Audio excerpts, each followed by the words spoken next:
I am Fatma Ahmadzai, working as lecturer botany at Government Girls Degree College, Quarry Road, Quetta. The course which I am teaching in this semester is Diversity of Plants. The topic which I am going to discuss today is general characteristics of gymnosperms. Kingdom Plantae is divided into two subkingdoms. The two subkingdoms are cryptogams and phanerogams. Cryptogams include plants that do not produce seeds but reproduce by spores. Phanerogams include plants that produce seeds. They may be gymnosperms and angiosperms. Now, what are gymnosperms? Gymnosperms are cone-bearing flowerless plants which have naked seeds. They were numerous in past geological ages than are today. The plant body in gymnosperms is differentiated into roots, stem and leaves. The root in gymnosperm is taproot. The taproot is the primary root from which other secondary roots sprout. The taproot is large, central and dominant. The roots in Pinus have association with a fungus called mycorrhiza. This mycorrhiza increases the absorbing surface area of the roots in the absence of root hairs.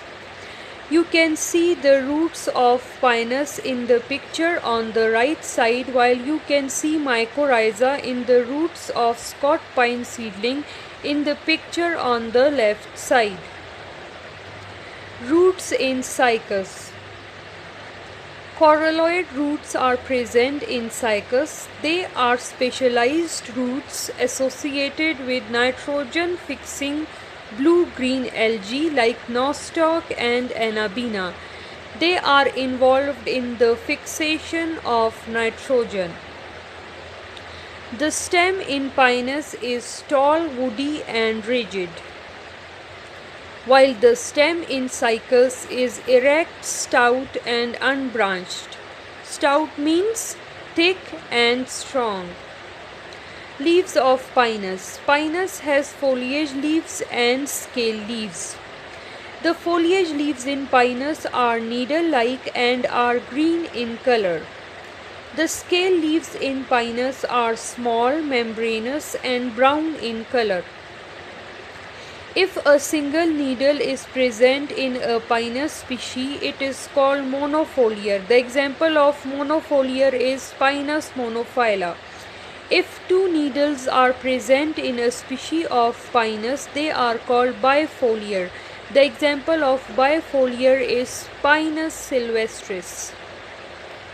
If three needles are present in a species of Pinus, they are called trifoliar.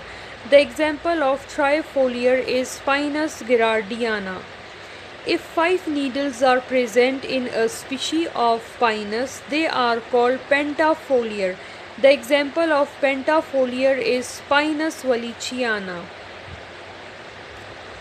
Both foliage leaves and scale leaves are present in Pinus. You can see the foliage leaves and the scale leaves in this picture. The foliage leaves are green and needle-like, while the scale leaves are small, membranous and brown in color. The leaves in Cycas are spirally arranged at the apex of the stem like a crown. Cycas has foliage leaves and scale leaves.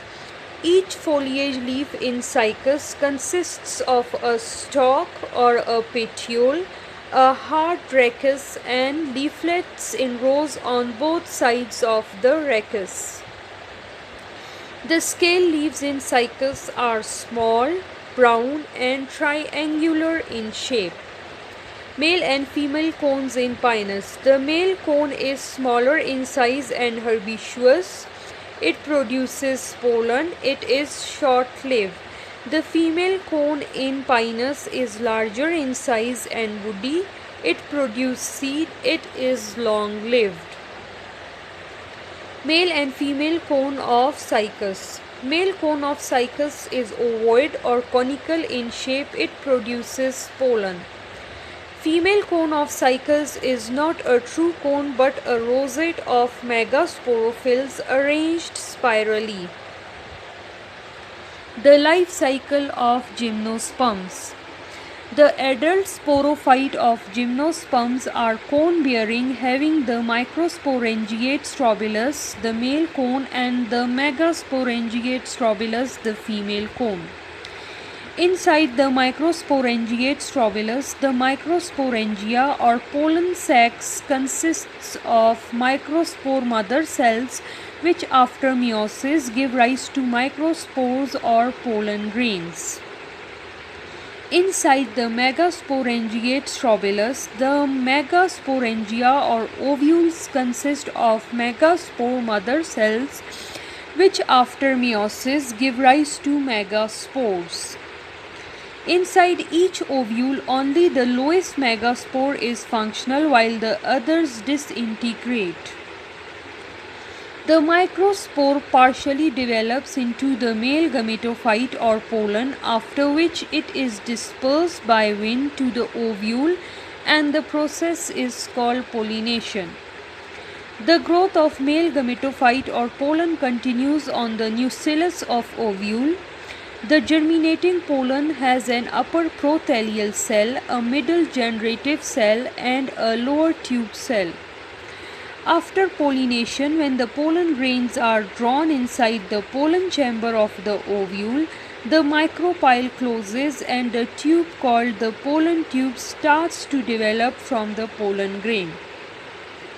After a long period of time, the functional megaspore develops into female gametophyte after free nuclear divisions, which is formed by wall formation, which becomes filled by a compact tissue called the endosperm.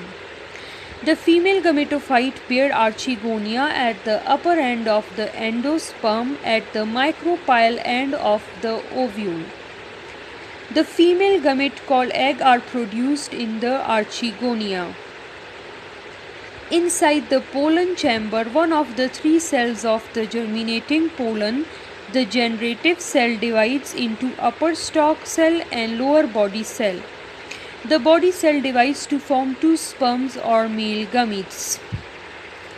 The pollen tube grows towards the archegonium in the ovule and carry the sperms towards it. The tip of the pollen tube ruptures and it discharges the sperms towards the mouth of the archegonium. One of the sperm fuses with the egg to form diploid zygote while the other sperm degenerates. The diploid zygote undergoes embryogeny and develops into embryo. The embryo undergoes free nuclear divisions and becomes differentiated into upper historial, middle suspensor, and basal embryonal regions. The ovule turns into seed after the formation of embryo and the life cycle of gymnosperms continue. Thank you, students.